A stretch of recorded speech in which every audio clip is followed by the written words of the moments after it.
Good afternoon or good morning. Hello, everyone. We're about to start. Just checking, yes, that attendees are joining in the meantime from the waiting room and taking the chance to welcome everyone to this session. We are super happy to host it. This is actually the second installment of our MAHAP research series. MAHAP stands for Master Program in Humanitarian Action and Peace Building, a program co-designed and co-delivered by UNITAR and Oxford Brookes University.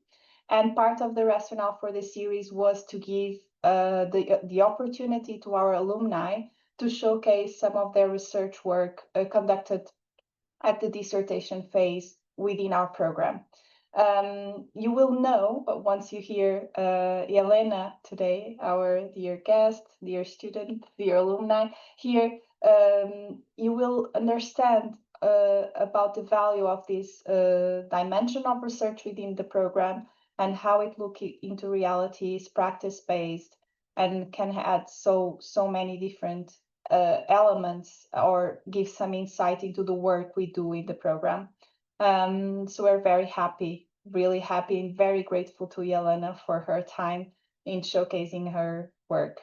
So we'll start with a presentation about the research, as I was just mentioning, by Jelena Vougianovits, one of our dear alumna, as I said.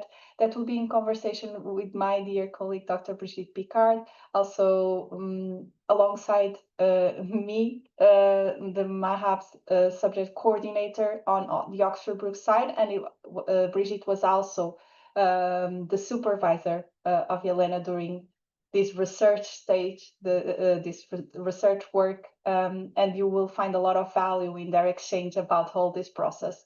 So without further ado, I realized I did not introduce myself. I started with the important things first, but my name is Alexandra Severino, and as I just mentioned, I'm the co-subject coordinator on the UNITAR side of this program. A great joy of mine, and I'm very happy to be here with everyone. And I want to thank you for taking some of your time to join us today. Jelena, over to you.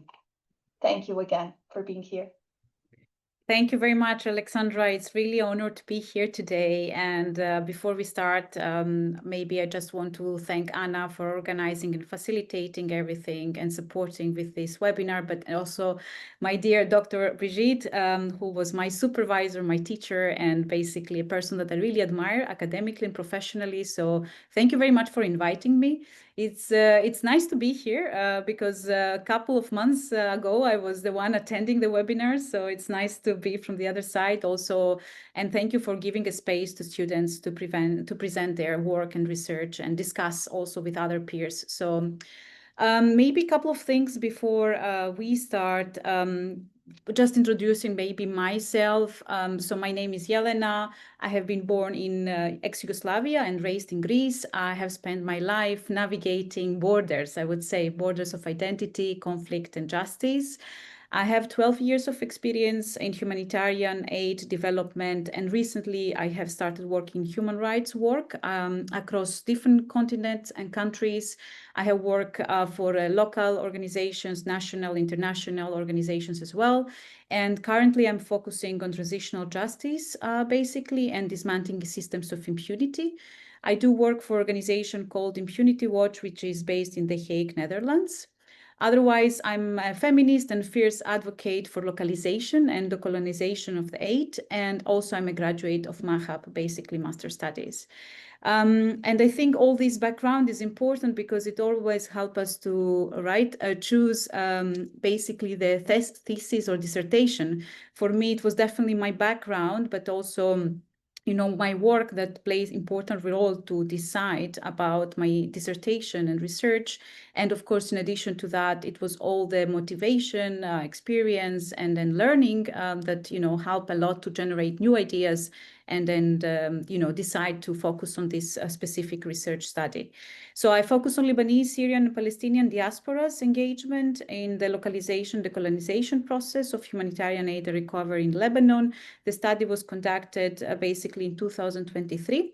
And I'm going to share my screen with a presentation.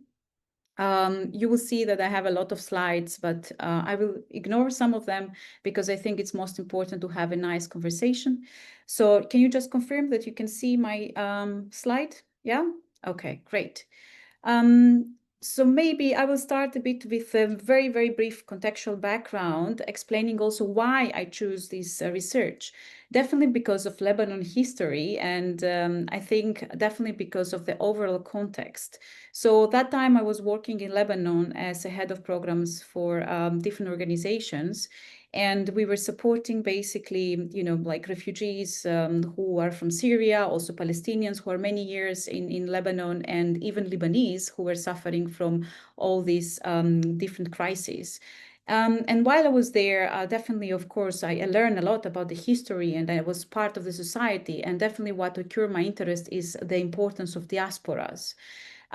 So basically, Lebanon is one country where it has really large diaspora. Right now, there are approximately 4 million people living inside country, and the conservative number is that there are 14 to 15 million outside Lebanon who are living mainly in Latin America, Africa, Gulf countries, EU, and North Americas. And then in addition to that, Syrian diaspora is also very large, not of course in Lebanon, but overall Syrian diaspora, it's 18 million. But Lebanon holds, again, a conservative number around 1.5 Syrian refugees, who, I mean, that's a number that based on UNHCR registration back in 2015, but we do believe that the number is much higher. And of course, except the Syrians, we have Palestinian diaspora, which is also very large diaspora, approximately 9 million globally. And we have around 500,000, I would say even more, registered in Lebanon, who are already there many years. Many of them are already 75 years living in that country.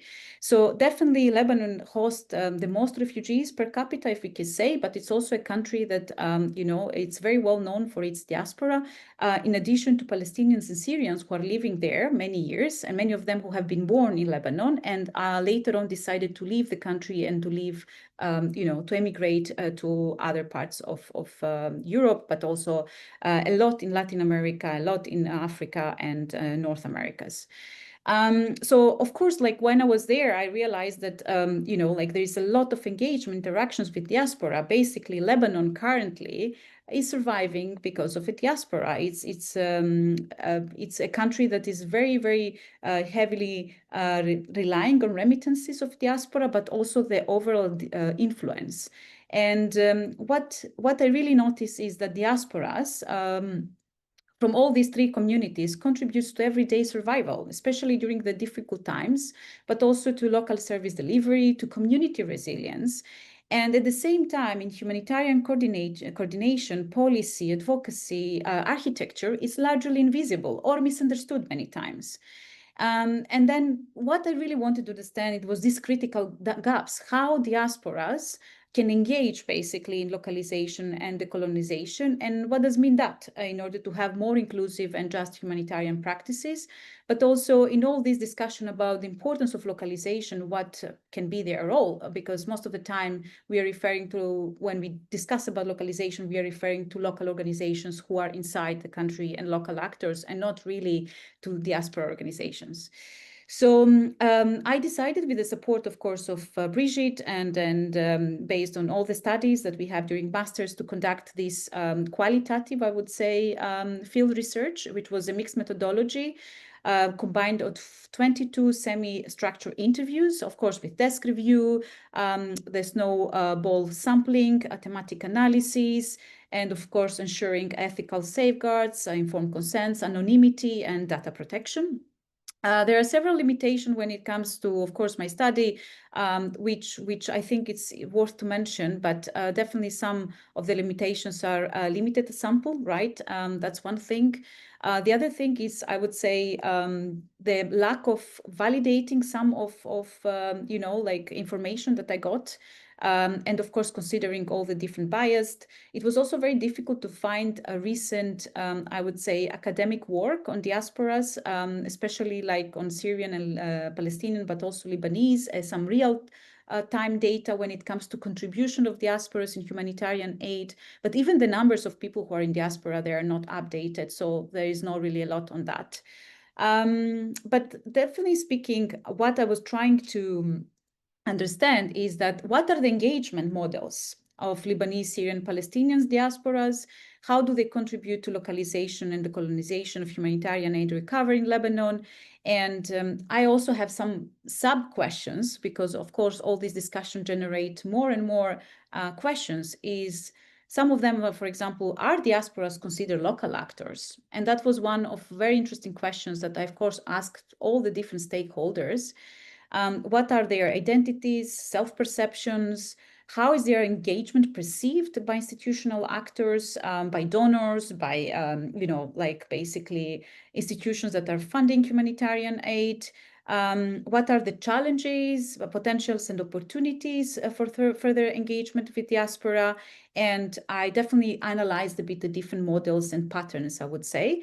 And my research ended with some recommendations to strengthen a bit the coordination with international and local humanitarian actors and exploring some potential opportunities for engagement. So basically, this is kind of key, I would say, questions, and then maybe I can start presenting you some of important inputs. So when it comes to mapping, right, diasporas in Lebanon, there is a lot of typology if you go to theory related to diasporas, and a lot of academics have analyzed that. What was important is also to understand a bit, the different typologies. So, for example, Lebanese diaspora is well known as entrepreneurial diaspora with the strong transnational networks and economic influence. Palestinian diaspora is also perceived as a political diaspora shaped by exile, stateless, and collective memory.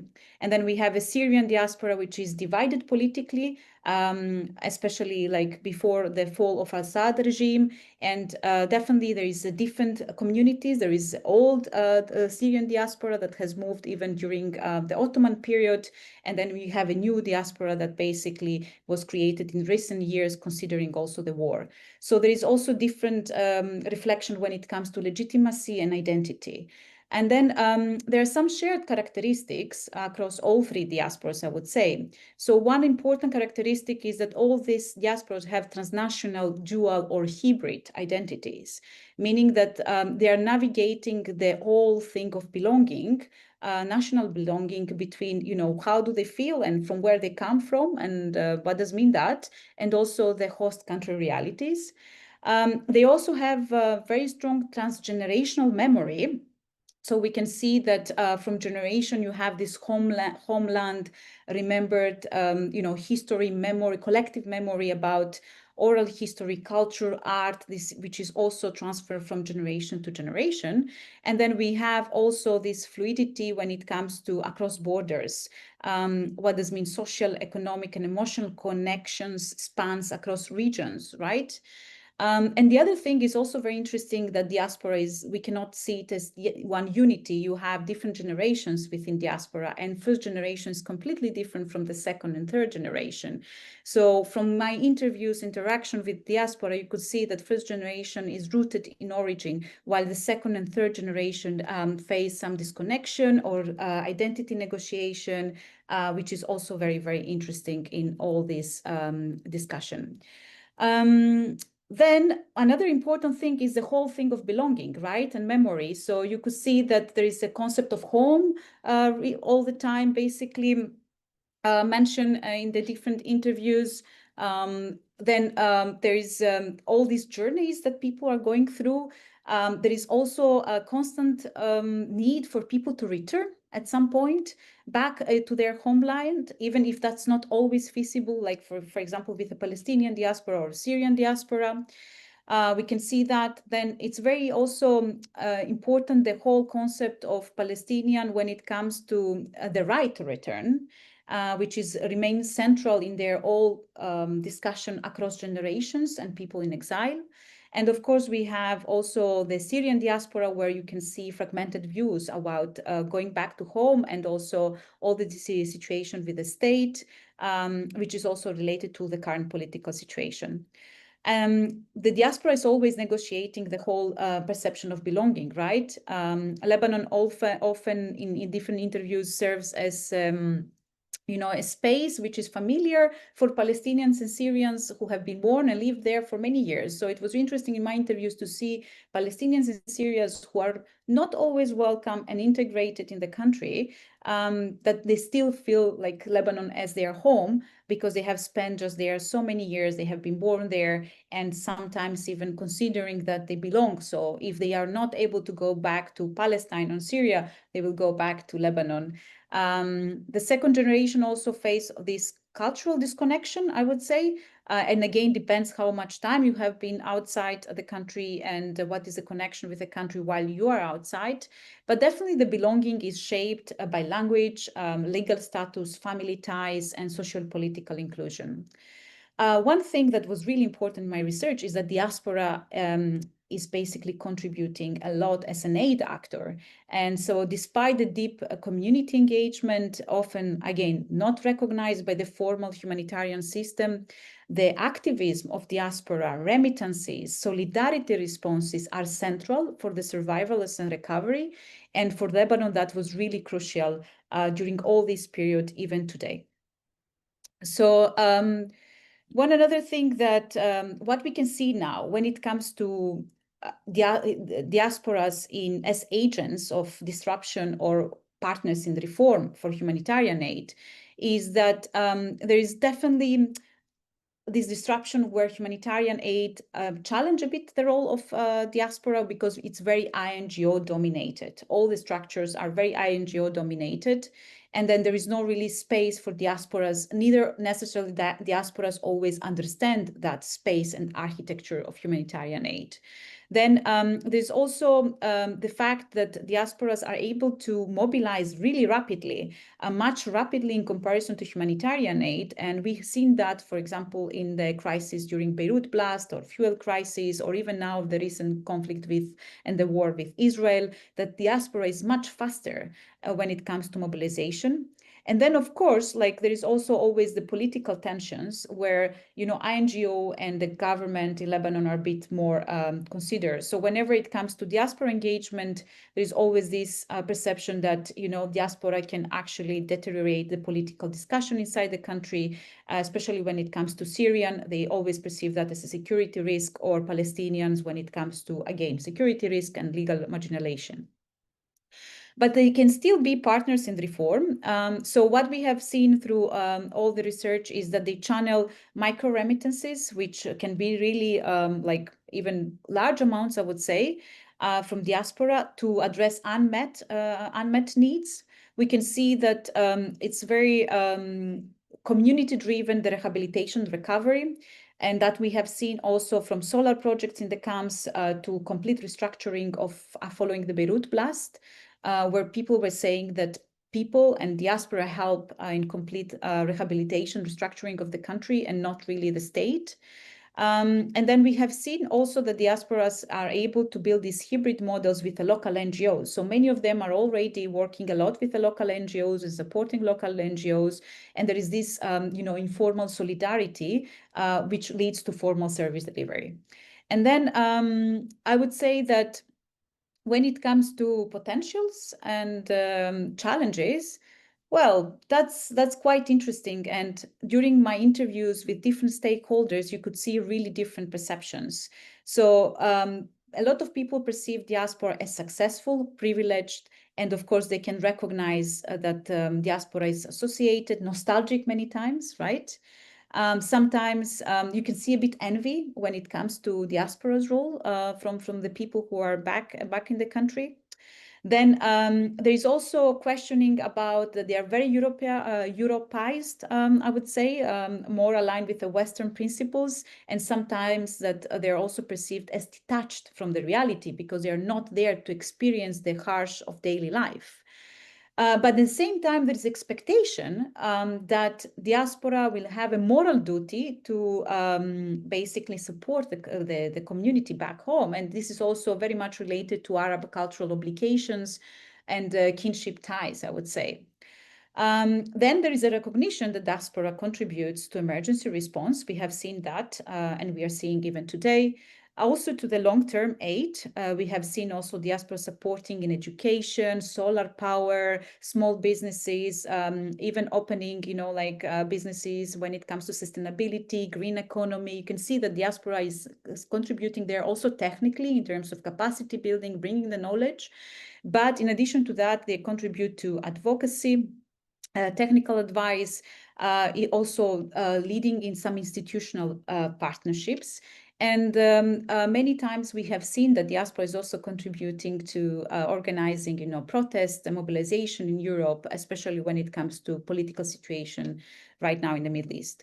But there are also challenges, right? There is a legal restriction for diaspora to operate, especially for Palestinian and Syrian, because of their status in Lebanon. There is also a lot of, I would say, competition between INGOs, which they don't really necessarily want to give a space. They say we want to localize, but doesn't really mean that, they do it.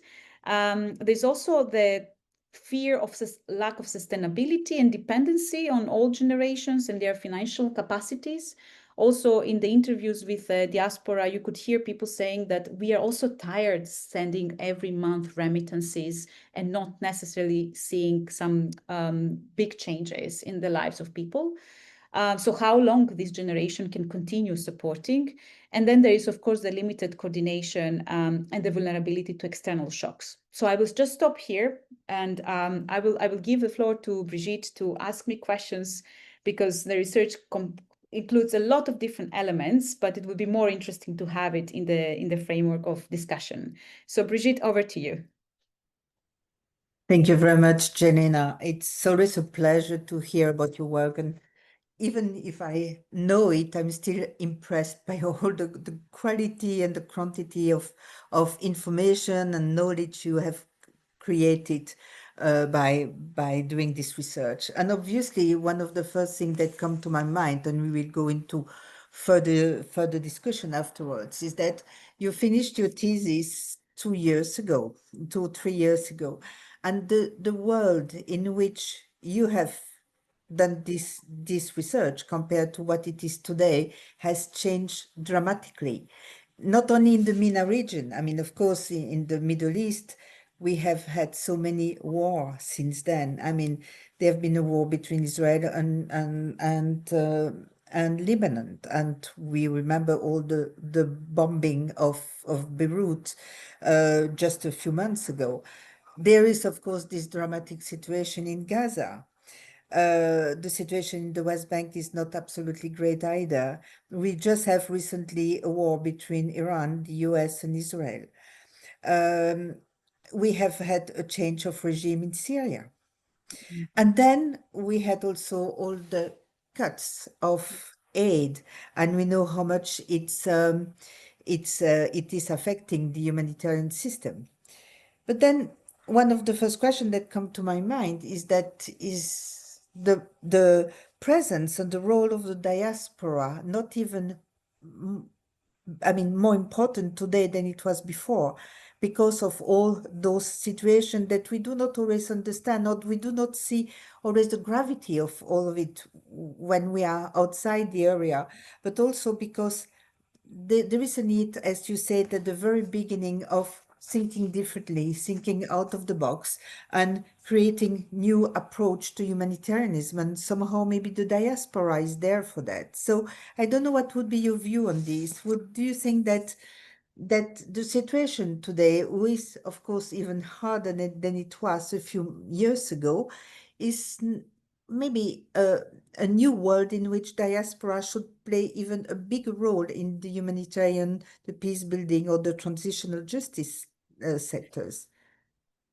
Yeah, exactly. And I mean, what we have seen with the recent, of course, situation in the Middle East is that the role of diaspora has intensified somehow. Their engagement has intensified. So we have seen emergency fundraising campaigns, political advocacy, especially for Palestinian and Lebanese diasporas in Europe. Diaspora's engagement right now in transitional justice process in Syria. We have seen that diaspora has increased remittance flows. The numbers are insane. And of course, like continuing informal aid channeling, mobilization for solidarity, protests, legal action, documentation of human rights abuses, right? And of course, like we have seen, like that diaspora is still there, regardless all the ongoing and previous support. What is important is that diasporas are powerful, but yet underutilized actors in terms that the humanitarian architecture and system doesn't really see them necessarily and doesn't exchange with them, doesn't collaborate with them, while they are long-standing, like actors who have these transnational ties, I would say, and they play an important role in crisis response, recovery, social cohesion through all their work. Then the other thing is that diaspora engagement is also diverse, right? And is evolving. Their contributions span from informal remittances to formalized partnerships via umbrella organizations or via local organization. So you can see there that their engagement is motivated by identity, obligation, and long-term commitment to their homeland for recovery. And then there is also another thing that like localization and the colonization must be more than buzzwords. So progress remains limited. We can see still like international organizations and the UN, like dictating a bit the mandate and where the money will be distributed and how. And there is not this shift in power toward community-led decision-making and inclusion of local voices, but also inclusion of the diasporas, which have this important role to play. So the way forward, I would say, it's having more collaborative actions, learning, first of all, more about diasporas, seeing how we can, inform them about the humanitarian system and architecture, because they don't really necessarily know with whom they should engage and how. And then, co-developing things, formalizing and developing inclusive partnerships and challenge these top-to-down aid structures, but also advancing these locally owned responses, right? So I think it's an opportunity which we definitely need to take and capitalize on that. Mm. Yeah, I fully agree with you. I mean, that's really underestimate and probably also not enough documented and maybe under-researched, the role of the diaspora. One of the criticisms is, of course, that, well, the hybridity is in the same time an asset, the fact that they can navigate the different worlds, I would say, and the different way of working, the different way of explaining principles, but in the same time, that can be a drawback as well. The fact that we can wonder if they are fully local. And in terms of localization and decolonization, we know that diaspora are usually among the elite of the countries. So the one who have been able to settle abroad, usually who have been able to grow abroad enough to be able to send money and to be able to be powerful and to be able to influence sometimes decision inside the country and outside as well. But the fact that they are sometimes so disconnected of what we call usually the culture of war, the culture of conflict, they have not experienced themselves what sometimes the local have experienced for decades, make them sometimes being slightly different. I mean, I remember my own experience in Afghanistan. When there were the big shift of power after the end of the first Taliban period, quite a lot of very nice people from the diaspora really wanted to come back and to make a change, but they were people who have never grown up in Afghanistan. They were raised in New York, they were raised in Paris or in other places. They felt very deeply Afghans, but they were so disconnected with the culture that somehow the response they were giving was really disconnected from what the people were expecting somehow. Or they were maybe a bit too quick, wanted change too quick without realizing what the culture was. And I don't know if you feel a bit the same with the Lebanese or the Palestinian or the Syrian. Yeah, absolutely. And I think that's a very valid point. Just to clarify, I'm not really saying that we should like rely only on diaspora, right? But we should collaborate and have this engagement with diaspora because they're already playing an important role. And you're right, when it comes to what does mean local, it's a big discussion, right? I mean, I think academically, but also if you ask people who are back, you know, like at homeland and people who are in diaspora, there is also so many different definitions of what does mean a local actor, but also if discussions if diaspora is basically a local actor or not. Traditional definitions of local actors emphasize like geographical presence and operational, you know, proximity, right? This is what you mentioned. Diasporas, while they have physical distance, they maintain strong emotional, I would say, cultural and sometimes political ties to their countries of origin.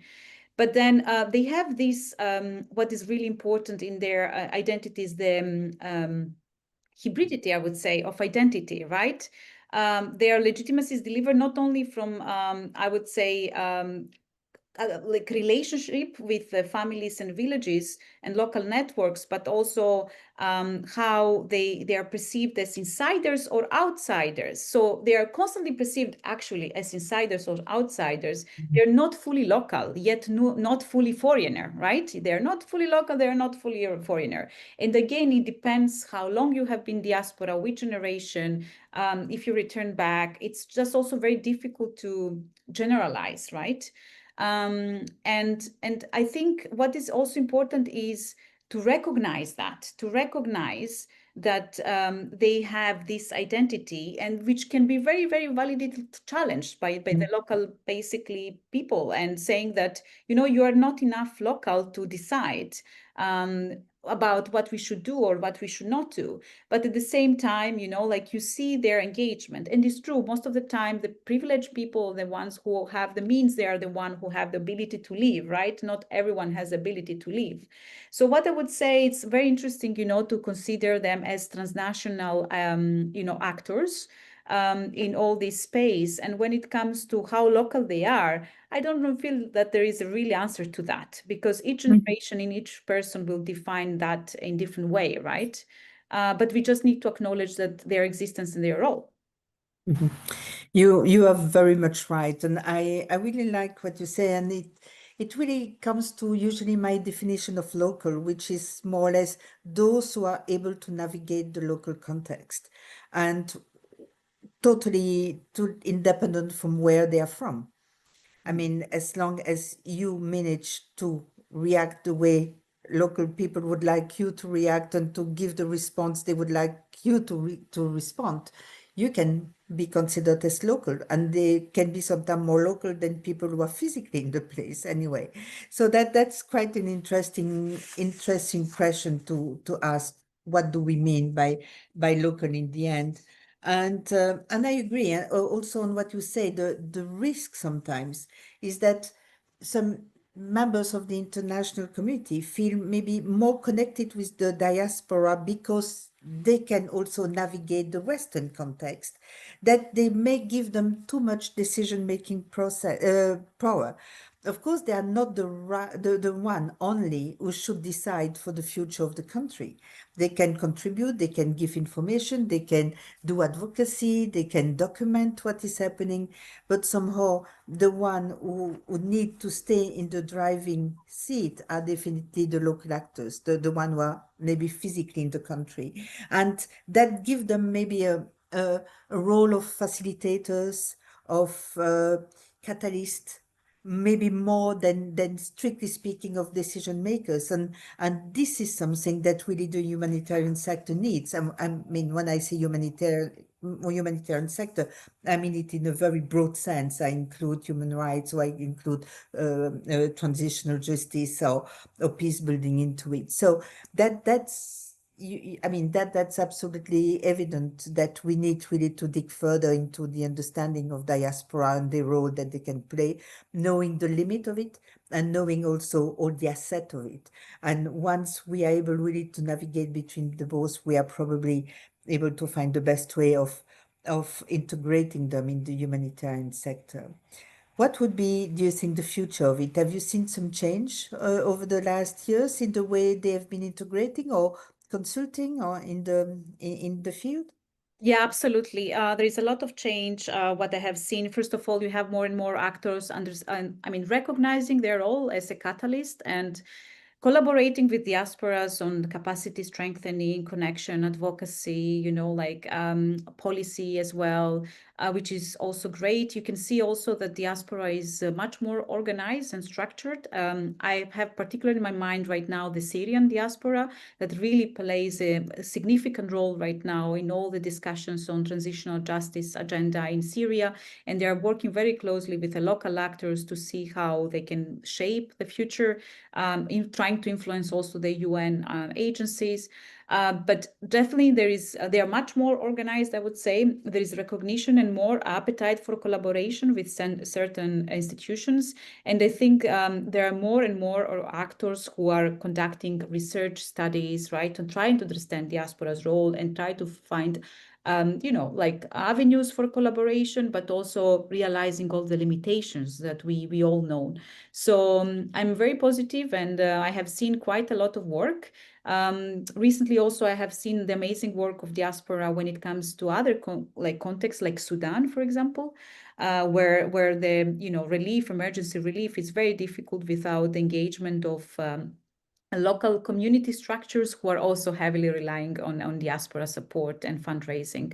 So there are different contexts where we can see their role, but also in investment and recovery efforts, I would say. So when it comes to, after the conflict, how we can recover and investment in economy, in the market, you can see also their role there. So I'm quite positive about the future. Thank you, Jelena. We could discuss and talk for hours, but I think there is plenty of very interesting questions. So I will ask maybe Anna or Alexandra if you want to summarize some of the question and present it to Jelena. I'll start there, and I have this same feeling as you, Brigitte, the one you signaled, that we were there. You as supervisor working more closely with Jelena and myself in the Viva, and yeah, I feel that somehow I'm always so thrown back by the amount of work you did in such short time and in such circumstances, that it's really humbling. So congratulations again, Jelena. We indeed have many questions, and you might have seen me typing while I was still listening to my colleagues, but our goal was also for me and Anna to find a solution for all the questions we have, because we'll not be able to cover all of them. So we were kind of compiling them, and hopefully we'll then link them back to Jelena and send some responses or insights in our follow-up email, as we cannot cover all of them. The first question is from Hoan Pasha, so thank you so much, and I'll start there. They were there almost at the beginning of our session, and they are two-folded.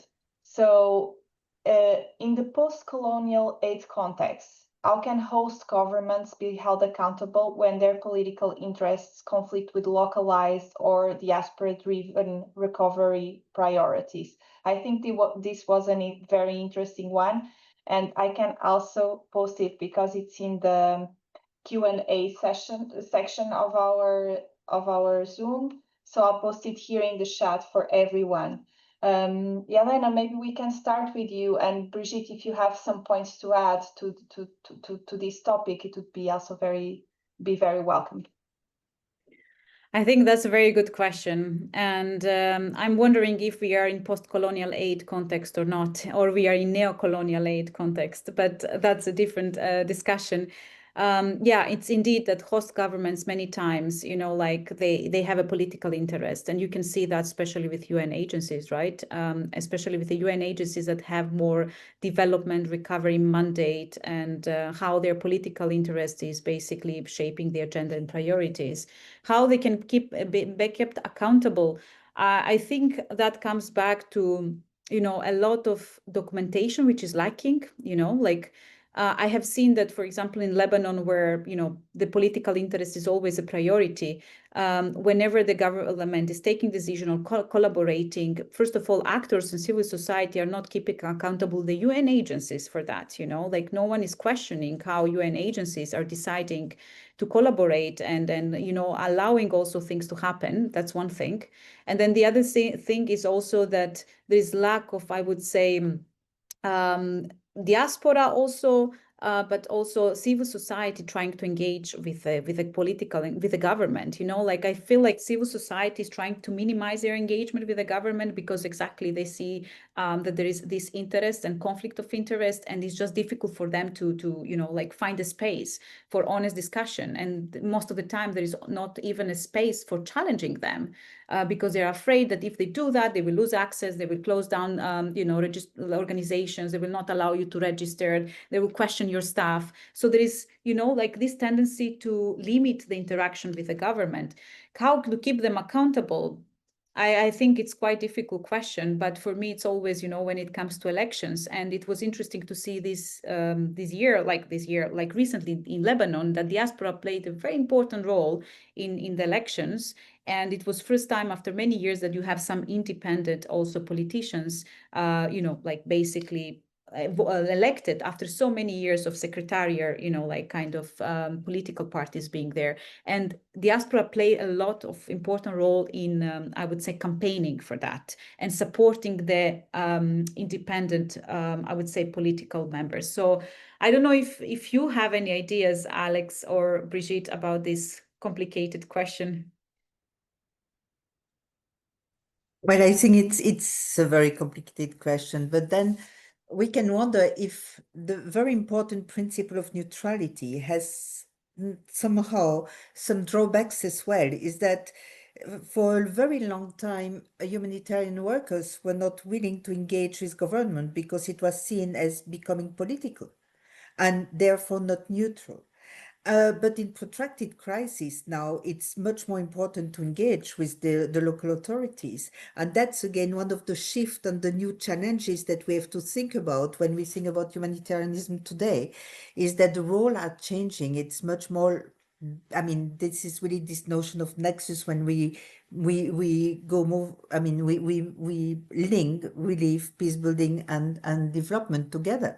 And but the neutrality somehow give also a space to humanitarian workers to become a bit colonial, to create their own system and to say, well, we want to stay a bit out of the system and therefore we create our own. But then it created also a machine that worked by itself without being challenged and without challenging. And I think this is, again, something that we have really to rediscuss without, of course, putting into question the principle, but to try to see how we can now adapt them, or we should at least make them maybe slightly more flexible to shift the new roles that humanitarian workers need to play. And of course, the diaspora can play a very big role in challenging everyone, knowing also that diaspora, as you say, are diverse, and they are definitely not also always impartial. They are sometimes extremely political as well. So we have to keep that in mind as well. Thank you both. I was just thinking, mostly in one of the points you raised, Brigitte, this understanding of neutrality and even, I think, perceptions around neutrality within the UN itself, when there was missing a word from someone in a LinkedIn post with lots of responsibilities, and immediately the argument is to say, this is against the principles. Where is the principle of neutrality? Because X situation was mentioned and other one was left out. So I think these are very conserved waters at the time. And I very much agree to what you say in terms of certain rigid and very crystallized understandings of things might lead to some isolation and parallel structures that might not necessarily always work. So I think we are very much embedded in this discussion, and I think it's part of our minds at all times, considering the most recent events in the world. What are the borders, and what do these principles mean, and should they mean the same today as what they always meant, or is it what they try to protect? Something that if we articulate those in the same way, is being protected or not. So I think those are very interesting points. Also agreed with both of you, what a complex question, but a very engaging and reflection-driven one. So thank you for asking that.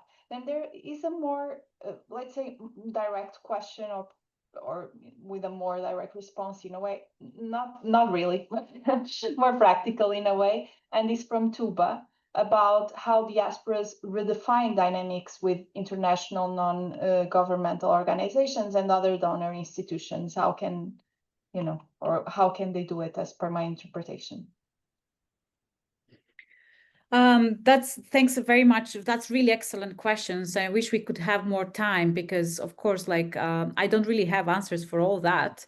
But what I have seen is that they can play an important role to redefine this, I would say, dynamics and relationships. So I have seen diasporas engaging with international NGOs and, like working together with international NGOs in order to try to influence, different governments or different policies, for example, when it comes to social protection policy, or when it comes to, like what should be done, on recovery or, business support, etc. So they can bring this know-how and they can always kind of contribute technically, I would say, because they know what is needed. They have this connection with the community, plus they have all the knowledge and capacity that they can bring from abroad. So I have seen a lot of synergies and then influencing together the, like the government and trying to negotiate, because at the end of the day, it's everything about negotiation in this sector, right? You do have a lot of negotiation for the space and where the support should be done and how the aid should be delivered. That's also the two main questions. When it comes to dynamics, I have seen also a lot of INGOs right now, including in their staff more and more people from diaspora, and also recruiting in in decision-making positions, local staff, which is also quite important, right? Because until recently, you could see that in every single INGO, you could have always, right, foreigners coming for neutrality, for impartiality and everything. But then it just became too much because you have for every single position, people from foreign countries. Now it's changing. Now you can see that more and more you have people from the country, but also diasporas who moved back, to contribute and work for INGOs. And I think that also helps in internal dynamics and all this negotiation process. And then I think also the government is aware that they need the support of diaspora. And we have seen that. They are very much aware of that. They're very much aware of, because of sustainability and because the money are not the same anymore, right? And they are not ever going to be, probably. With more and more donors, cutting the funds, the state is also recognizing that they need to invest and rely on investment of diaspora. But again, that can be tricky, right? It can go in very wrong directions. So I think it's very difficult to balance between the role and how to negotiate this space for diaspora.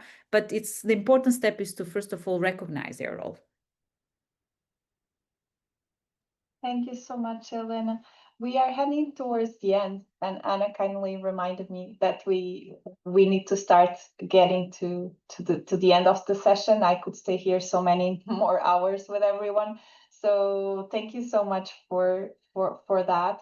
And on this note, I wanted also to thank Bonfach, because you just expressed how you could help, being from Kenya, hearing about those things, expressing your vulnerability. That is always so touching. And thank you, Tuba, for shipping in and to say, I think I can dare to say that we all feel a little bit lost in these times. Even if we are already working in the sector, as my colleagues were highlighting, both Jelena and Brigitte, everything is changing so fast. Patterns of a conflict are assuming different dimensions. So I think the fact that you care already means a lot. And on our side, from the program perspective, we truly believe in education as a way, a path forward to addressing this, to supporting other contexts and regions. So I hope you feel welcome, and you know that you're not alone in feeling, lost or strange or without responses. This is very much the times we live in, and perhaps starting the discussion, having these discussions is already a meaningful step to reflecting on the realities and what is taking place and coming up with localized solutions. Why not, as we were so discussing in depth today. As I said at the beginning, this is part of a series from our program, our master program in humanitarian action and peace building, that we co-designed and co-developed together. You'll see our two institutions there in the logo. So UNITAR, the United Nations Institute for Training and Research, and Oxford Brookes University.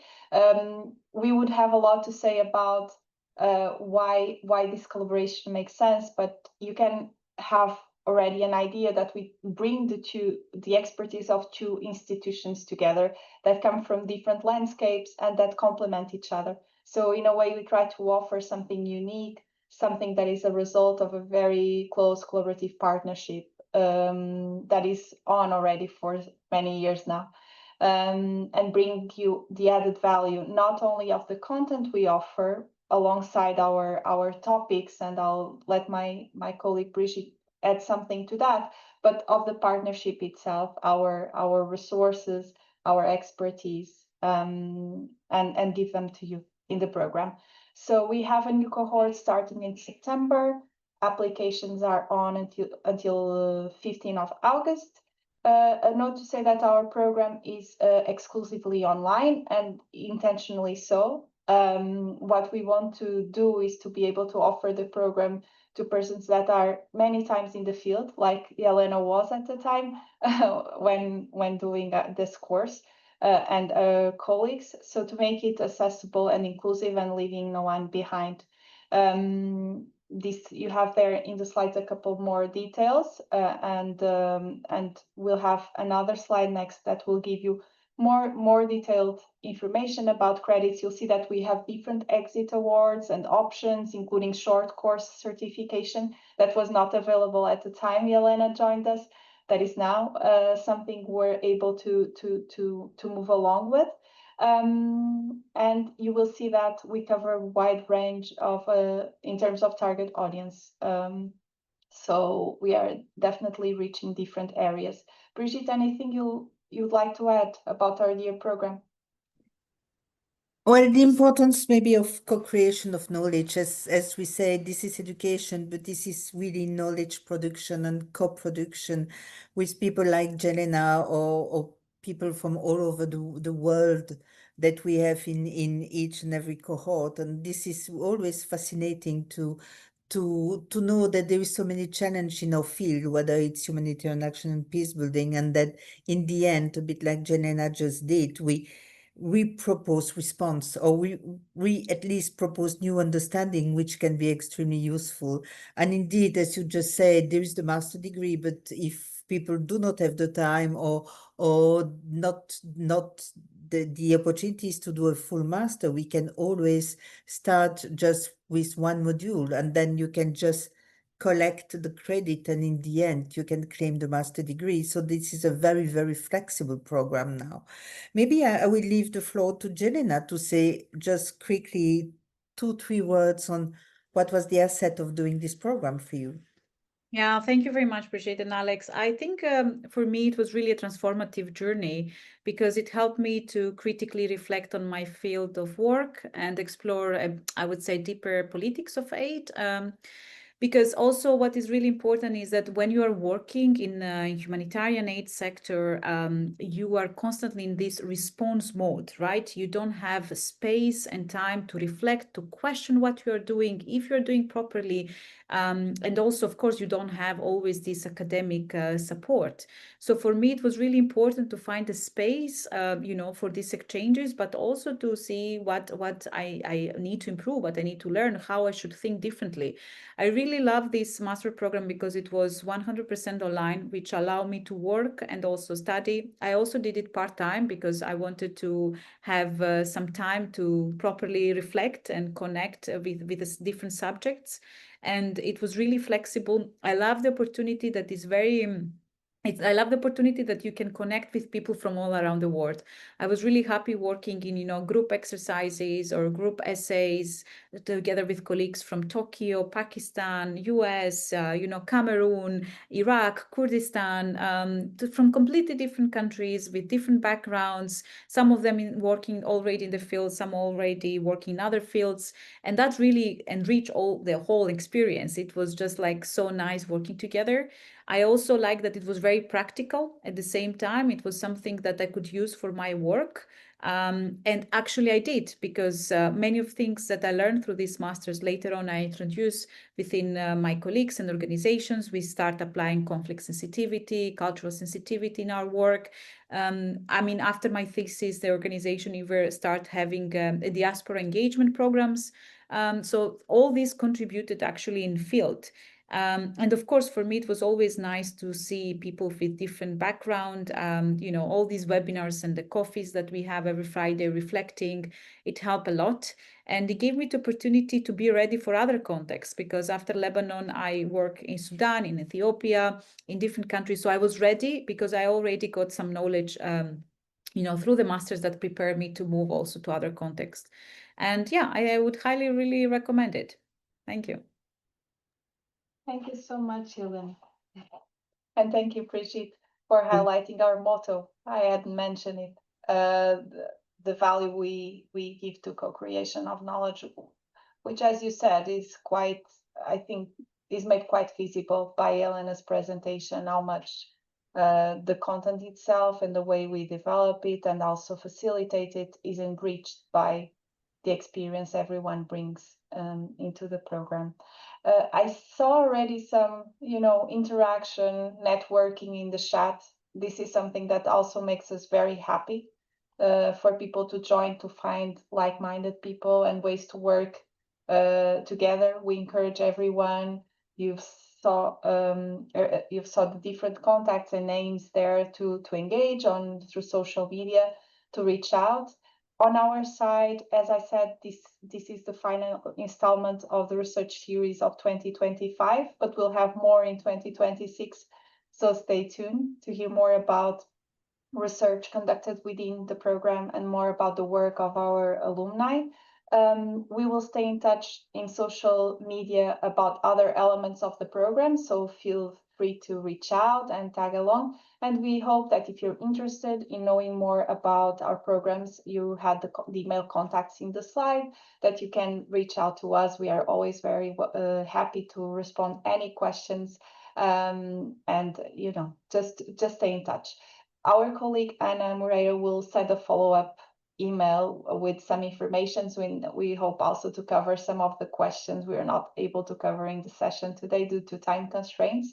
And I wish everyone a very good day after this. And I want to thank Jelena so much for the time, energy, everything, and to my colleague Brigitte. It's always a pleasure to share these sessions with you and the overall works of the program too. So thank you for your brilliant questions and for also, fostering this very, very rich discussion. It was such a pleasure to be with you both again.